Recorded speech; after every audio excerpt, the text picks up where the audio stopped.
Hello everyone, my name is Sugar Geek and welcome to another Five Nights at Freddy's theory video.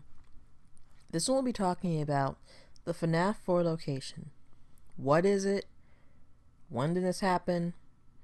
And is it a location we've seen before? Now personally, I believe the FNAF 4 location is the same as the FNAF 2 location. Yes, you heard me. The FNAF 4 location is the same building as the FNAF 2 location. Now before you give this video a dislike and find some other video to watch, please hear me out. I will be providing plenty of evidence to help prove this theory. Now first of all, I want to correct the misconception that the FNAF 4 location is the Fredbear's Family Diner. Personally, I've never believed this, ever. Just because we see Fredbear there does not mean it's a diner. We have to remember that Fazbear Entertainment either bought the diner or the new owner of the diner created Fazbear Entertainment, however that worked out. All we know is that the diner eventually became Fazbear Entertainment. That means the company now owns Fredbear. Now, Fazbear Entertainment owns the Fredbear character and also would own Spring Bonnie after buying the diner, since now they have the rights to those characters. So is it surprising to see that Fredbear would be on the show stage? Is it surprising to see that there would be posters of the company advertising their own character, even outside the building? Nowhere in the game do we ever see any confirmation that the location is a Fredbear's Family Diner. Nowhere. We don't see it on the side of the building. Even the TV, it says Fredbear and Friends. That's the name of the cartoon. It's not the name of the location. So to me, this location is a Freddy Fazbear's Pizza. And we can't say, well, Freddy's not there, because he's there in the form of merchandise. So in some way, Freddy is there. And remember, we don't see this whole building. We only see a small portion of it. I mean, this child is afraid of the restaurant. He doesn't want to be there. We're not going to get a tour of this entire building in this game. My biggest reason for believing this is that in FNAF 2, Phone Guy mentions the diner. That's the only time we hear the name of it. But Phone Guy himself isn't even sure of the name. You know, he says that Fredbear's Family Diner or something like that. He says it not very convincingly. So wouldn't Phone Guy, who seems to be some sort of maybe assistant manager of the company or of the location, wouldn't he be aware that they would be existing Fredbear's Family Diners in 1987? Because I definitely think FNAF 4 is the bite of 87. And please, if you haven't seen my Bite of 83 debunking video, I'll leave a link in the description. So Phone Guy himself isn't aware of the name of the diner, and so far we've only seen the games take place at a Freddy Fazbear's Pizza, or I guess Fazbear's Fright 2. And remember, this game is called Five Nights at Freddy's, not Five Nights at Fredbear's. Why would you have this game take place at a Fredbear's Family Diner when so far the diner has only been portrayed as an old, small, singular location, the original location? Scott himself has never shown us that Fredbear's Family Diner is anything more. And it doesn't make sense to have Fredbear's Family Diner and Freddy Fazbear's Pizzas coexist, because they're literally the same place. It's bad business.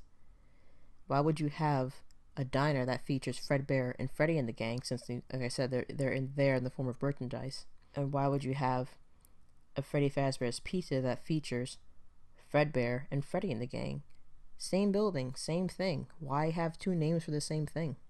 And we learn in FNAF 3 that Freddy Fazbear's Pizzas do use the spring suits. Phone Guy says that each location has two spring suits. Those two spring suits are Fredbear and Spring Bonnie. So again, just because this location has these two spring suits does not mean it's the diner at all. So I definitely believe this building is a Freddy Fazbear's Pizza that has Fredbear and Spring Bonnie on the show stage, which shouldn't be surprising since we learned in the previous game the company owns these two characters and does use them. Let's move on to why I think it's specifically the FNAF 2 location we're talking about here. We know the location we see in FNAF 4 and the FNAF 2 location are open in 1987. We see that the FNAF 2 location was open in the summer, from Phone Guy's statement of the night guard having a summer job. And by looking at the children's clothes and the flowers and the fact these children are out of school in FNAF 4, we know it takes place in the summer. Now, I will say that, Fazbear Entertainment had multiple locations. So 2 locations would be open in the summer of that year.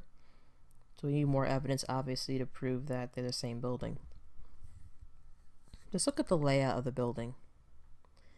We see the show stage, which is facing the correct direction if you were to compare the area we see in FNAF 4, the small area, to the FNAF 2 location game area room, that very large room that has a show stage, the prize corners in there. This is the same room. We also have in FNAF 4 this mysterious red door. Now, I definitely believe that room is the safe room. In the previous game of FNAF 3, we learn about the safe room, we learn about the spring suits, we learn about, Purple Guy using this room to commit his murders, obviously, since it's a great spot, since there's no cameras in there. And so we see in FNAF 4, Purple Guy in this mysterious room that has spring suits. I think it's quite obvious that the room is the safe room, which would be great since it would let us know where the safe room of FNAF 2 location was, since we didn't see it while playing FNAF 2. And this wall, the right side of the game area room, is off camera in FNAF 4, so it does match up. If we were able to see this wall in FNAF 2, would it match up since the safe room is off camera? So that matches up. The safe room is off camera here in the FNAF 4 location. But obviously we need more. Now, also looking at the things like the toy animatronics action figures we see throughout FNAF 4. It's another hint that does take place in 1987, but why would these children have these toys if the FNAF 2 location is somewhere else? Especially the Mangle toy, because that would definitely be a feature of only the FNAF 2 location, since Mangle is a brand new attraction, the pull apart and put back together attraction. And the crying child has a Mangle toy in his house. So, another hint that the building there would sell these toys. So, it could be the FNAF 2 location. But even more importantly, we know the child himself has definitely been to the FNAF 2 location. Because you could say, well, someone else could have bought that toy for him. That's why he has a toy. Or maybe other locations sold these toys. But the child is afraid. He's afraid of being in that location. He's afraid of Fredbear catching him because he saw something. Now, I think it's quite obvious that he saw the Save Them murders. So why would Scott have the child definitely be in the FNAF 2 location at some point since he saw the murders, but then have FNAF 4 take place somewhere else? That's just confusing. It makes more sense if this was just one location. Especially, and this is one of my biggest pieces of evidence for this theory, is Purple Guy. Purple Guy is in FNAF 4 in an Easter egg. We see him wearing the yellow badge, and the only time we ever see him wearing the yellow badge is in FNAF 2 during Save Them, and he's working during the day. Now, by playing the games, we realize that Purple Guy was the very first night guard in FNAF 2. He's the one that complained and then got moved to day shift, and then we hear that day shift guard somehow leaving because the position became available. So maybe he got arrested, maybe he quit, maybe he got fired. We really can't say for sure.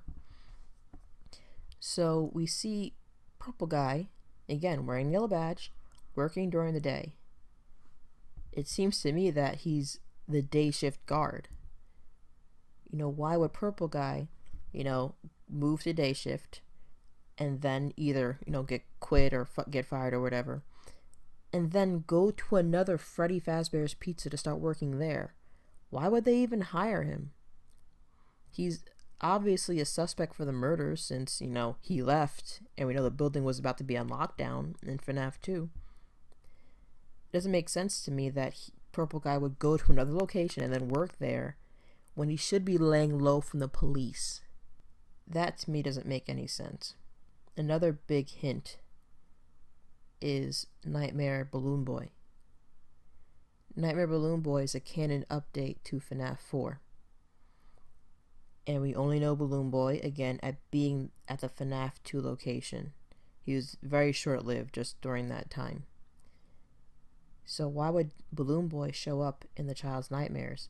And don't say that it's the chubby kid from the minigames, because a lot of people say that Balloon Boy is really that chubby kid.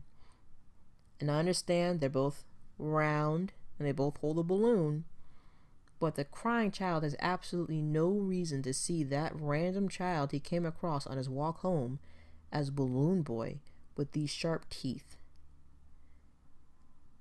And now I understand that the child confuses the bullies for the nightmare animatronics. That's because, they were wearing the masks of the animatronics, but this random child, he's walking, he comes by walking home. Why would he see him as Balloon Boy? Now, it seems to me the child must have actually seen Balloon Boy during the bite itself, because Balloon Boy has these really sharp teeth. Now, if you look at the way the child is facing when he was picked up by the bullies, right before the bite, he would literally be looking directly at Balloon Boy when he was being carried to Fredbear. When you compare, the FNAF 4 location to the FNAF 2 location, looking at where the bullies would be when they picked him up, literally looking straight at Balloon Boy. I don't think that's a coincidence. And it makes sense that Balloon Boy and also Spring Bonnie in the form of Plushtrap would appear in the nightmares, because he saw Spring Bonnie obviously during the bite, but Spring Bonnie didn't do anything to hurt him, and neither did Balloon Boy. So they both show up in this, little mini game beforehand. They're both kind of scary, but not as scary as a Nightmare animatronics. It's a part of this nightmare he can conquer, he can get over, and he can defend himself and win the mini game, which helps him when the real nightmare starts. Now, I know people have many questions, like, where are the toy animatronics? If this is the FNAF 2 location, where are the toy animatronics? And they're right. But you have to remember that toy animatronics can free roam. They can literally go wherever they want in the building. And Mangle is kept in Kid's Cove, which a child never enters during FNAF 4. So the other 3 animatronics would probably be in the party room, since that's where parents would rent these rooms to bring their children to these parties. And if you're going to spend money to rent a room, I would be pretty sure you'd want to have an animatronic there to entertain your children. So that most of the time, the toy animatronics probably wouldn't be on the show stage. They'd be roaming wherever they want. Also, that leads me into why Fredbear is there, because a lot of people say that Fredbear has never used the FNAF 2 location, neither was Spring Bonnie. But you have to remember that, well, yes, they were there, because Purple Guy used a spare yellow suit in the back. And it certainly wasn't Golden Freddy, because that suit is so old and disgusting, and I don't think Golden Freddy's an actual suit. I think he's just a ghost. So Purple Guy didn't wear Golden Freddy. He must have worn, I believe, a Fredbear suit, but some people believe he wore a Spring Bonnie suit. So yes, they were there. In the back, which we see in FNAF 4, we see these spare suits in the back. But in the FNAF 3 phone calls, we learned that there were spring lock failures, and the suits were no longer used, which is why people think that Fredbear wasn't used at the FNAF 2 location. The failures happened years ago. Now, personally, I believe the failures happened around the time of FNAF 4, but not at the location. It happened at a random sister location. But no matter what you think, in either situation, the spring suits weren't gone forever. Yes, the failures happened and those suits were decommissioned, but new suits were brought in. Phone Guy tells us that replacements will be provided. Or if you're like me, you believe the FNAF 3 calls that happened in 1987, suits are only dangerous in suit mode. In animatronic mode, they're fine, so it's not surprising they would just leave the spring suits on the show stage, especially since the building is about to go on lockdown because the murders had just happened. And I believe this because Phone Guy mentions there is this last birthday party in FNAF 2, and FNAF 4 were leading up to a birthday party. And again, they would be having birthday parties all the time at these types of places, but I feel like it's too strong of a coincidence. You're leading up to a party, FNAF 2, it ends in a party. And personally, I believe the reason why Fredbear and Spring Bonnie are on the show stage at all is because the toy animatronics would be walking around entertaining the children. That would mean there's an empty show stage most of the time. It's not good for business to have an empty show stage. So I believe that the spring suits are put on the show stage when the toy animatronics were doing their free roaming thing. So again, they had these suits brought in, and we know the phone guy tells us the suits are used at all locations, so they used them. Now you might tell me, Sugar Geek, you're crazy. The carpets don't match up. It can't be the same building. The FNAF 2 location has black and white tile, not carpet. And you're right. You're absolutely right. And that was one of my biggest problems with this theory originally when I came up with it, was that the flooring doesn't match up. But then I remembered something. In FNAF 1, during the night 1 phone call, when Phone Guy introduces us to the location, he tells us that if there is an accident, the carpets will be replaced. That's very, very specific. Why would they specifically say they'll replace the carpets if an accident happens? And that was not mentioned in FNAF 2 when Phone Guy introduces the night guard. These rules were not there. And also, just want to point out, this is the same phone call we hear during the gameplay. That FNAF 1 Night 1 phone call is during the FNAF 4 Night 1 gameplay. It's all backwards and garbled, but it is there. During the time the FNAF 2 location was closed, after the murders happening and then after the last birthday party, it didn't open up until November. That's a good 2-3 months to change things. It wouldn't surprise me that, they would change the carpet since there's blood all over it. The Save Them minigame shows us whatever Purple Guy did, he must have killed these children with a knife or something, because there's blood all over. So during the time they were closed, no surprise at all, they would take those carpets out and probably not bother putting carpet back in, because it's hard to clean off blood off a carpet. Not only that, after having Fredbear kill a child, that mascot is gone.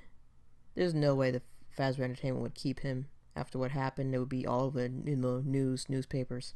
That poster we see of Fredbear inside, all that would be gone. The Fredbear animatronic, all his merchandise, his posters, that's gone.